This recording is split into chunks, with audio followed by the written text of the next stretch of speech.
waaqayyo yeroo kan akka waaqayyo yeroo kan akka waaqayyo yeroo kan akka waaqayyo yeroo kan akka waaqayyo.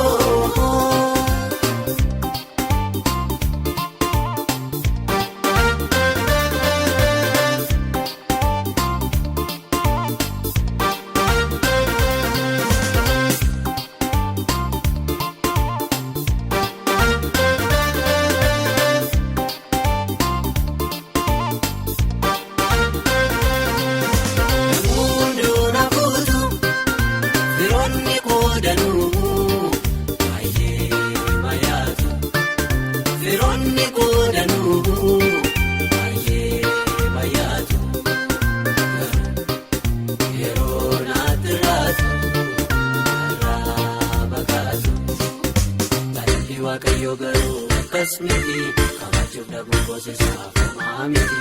Jaalalli waaqayyo garuu akkas miti qabaachuuf dhabuun goosisaaf homaa miti.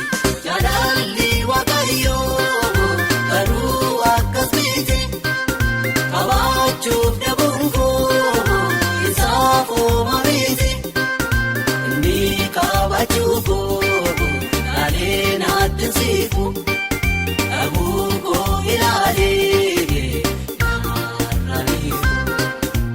Waan hundumayyuu gadi buusee ol baasee madaalee ilaalee. Gadi buusee ol baasee madaalee ilaalee.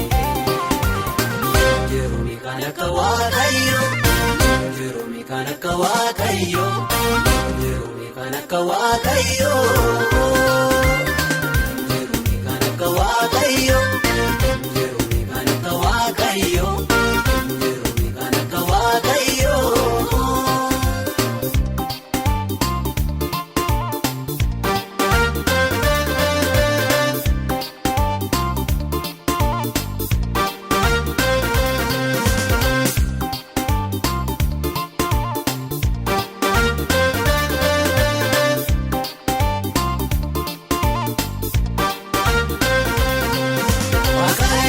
Kanama irraa keessa laalee namaa hin tufaatu.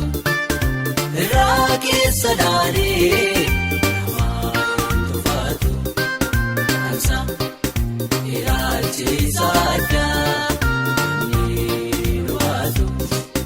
Mutuu madaalleessa akka kan namaa ta'e seeyaanatu abbaamuutaa badii ta'e. Madaalleessa akka kan namaa ta'e seeyaanatu abbaamuutaa badii ta'e. Utuu madaalleessa akka kan namaa ta'e seeyaanatu abbaamuutaa badii ta'e.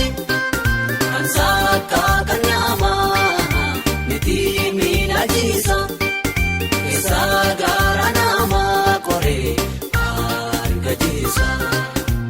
Waan hundumayyuu gadi buusee ol baasee madaalee ilaalee.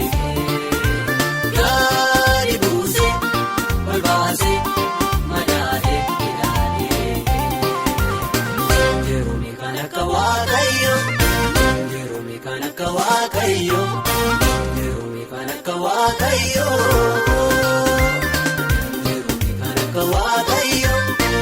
yeroo kan akka waaqayyo. Waaqayyo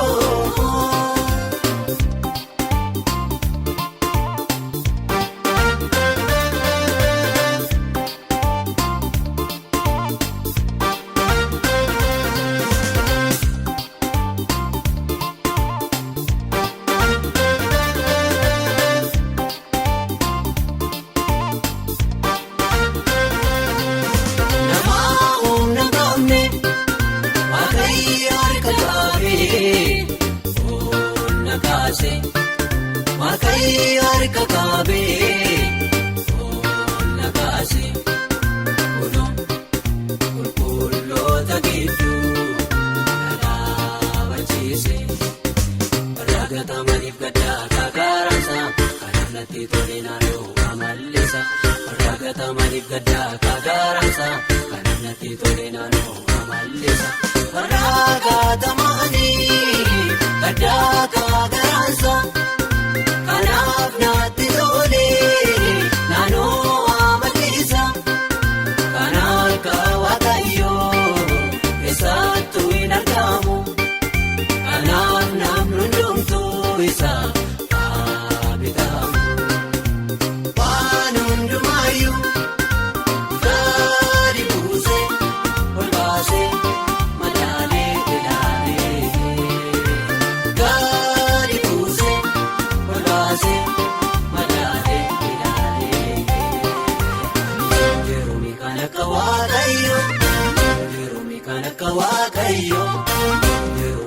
akka waaqayyoo.